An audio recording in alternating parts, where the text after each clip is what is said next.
míos.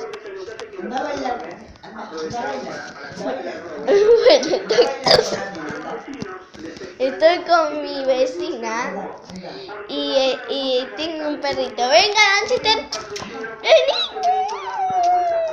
Mira qué bello, mira qué internet.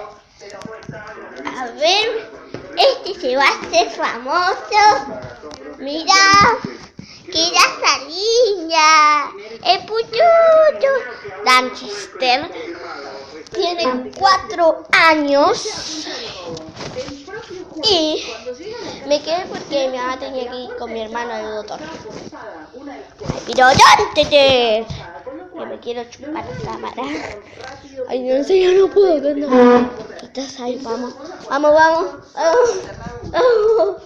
Bueno, ahí. Ahora vamos a hacer unas preguntas. ¿Cómo te llamas? Lanchester. ¿Cuántos años tenés? 4. ¿Cómo se llama tu mamá? Tu mamá. Raquel. Qué lindo nombre.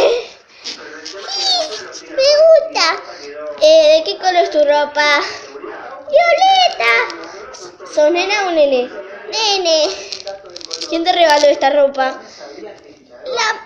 La hija de mi mamá.